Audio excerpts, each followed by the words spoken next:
आज का अपना टॉपिक है स्पेक्ट्रो रासायनिक श्रेणी। मैंने आपको बताया था कि T2G और EG कक्षकों के मध्य जो ऊर्जा अंतर होता है हम उसे क्या कहते हैं, क्रिस्टल फील्ड विपाटन ऊर्जा कहते हैं, मतलब डेल ओ कहते हैं। क्या कहते हैं? डेल कहते हैं, डेल ओ कहते हैं। तो यहाँ स्पेक्ट्रो रासायनिक श्रेणी क्या बताती है कि लिगेंड की स्ट्रेंथ को बताती है, लिगेंड की प्रबलता को बताती है।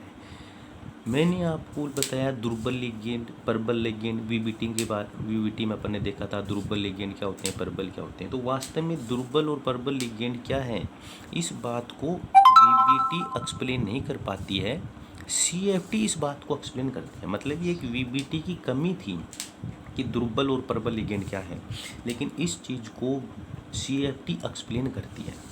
सीएफटी ये बताती है कि दुर्बल लिगेंड क्या है और प्रबल लिगेंड क्या है। किसके आधार पर बताती है? इसमें डेल ओ CFSE के आधार पर बताती है। लिगेंडों को उनकी बढ़ती हुई प्रबलता के क्रम में एक श्रेणी में व्यवस्थित करें तो यह श्रेणी स्पेक्ट्रो रासायनिक श्रेणी कहलाती है। मतलब यदि हम लिगेंडों को उनकी प्रबलता स्ट्रेंथ के आधार पर एक क्रम में व्यवस्थित करें तो उस श्रेणी को हम क्या कहेंगे, स्पेक्ट्रो रासायनिक श्रेणी कहेंगे। यहाँ जो आप ये लिगेंड देख रहे हैं हम इनको डेल मतलब CFSE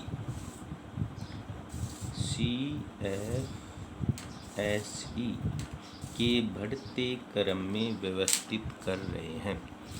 तो यहाँ I की CFSE सबसे कम है, जबकि कार्बोनिल लिगेंड जो है उसकी CFSE मैक्सिमम है।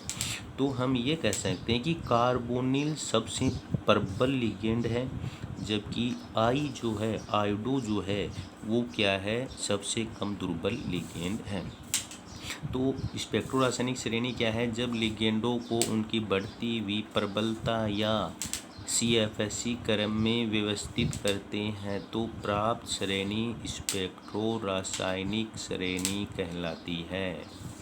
यहाँ देखिए लगभग ये माना जाता है कि H2O के बाद वाले जो लिगेंड हैं, ये H2O जल एक्वा कहेंगे अपन यहाँ, H2O के बाद वाले जो लिगेंड हैं उनको हम क्या कहते हैं, प्रबल लिगेंड कहते हैं। लेकिन मुख्यतः ये देखा जाता है कि NH3, EN, CN, NO2- CO ये क्या है, प्रबल लिगेंड है। तो प्रबल लिगेंड कौन से हैं? Amine, ethylene diamine, cyano nitrocarbonyl. बाकी के इनको अपन क्या मानते हैं, दुर्बल लिगेंड मानते हैं।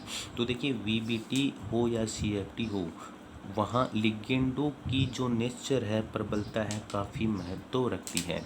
हमने देखा था किस तरह से संकुल जो हैं उनके गुण बदल जाते हैं किसकी प्रेजेंस में, लिगेंड की प्रेजेंस में। जैसे आपने देखा टेट्रा साइनो निकलेट सेकंड प्रतिचुंबकीय था, जबकि टेट्रा क्लोरो निकलेट सेकंड अनुचुंबकीय था।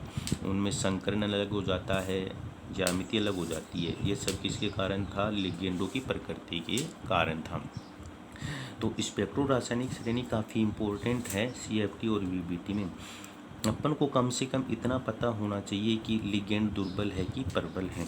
तो यहाँ आपको जैसे NH3, EN, CN, NO2 carbon, तो इनको ध्यान में रखना है कि ये प्रबल लिगेंड है, बाकी के हम क्या मानते हैं, दुर्बल लिगेंड मानते हैं। तो ये आपकी होगी स्पेक्ट्रो रासायनिक श्रेणी, जो VBT और CFT दोनों में क्या है, काफ़ी महत्व रखती है।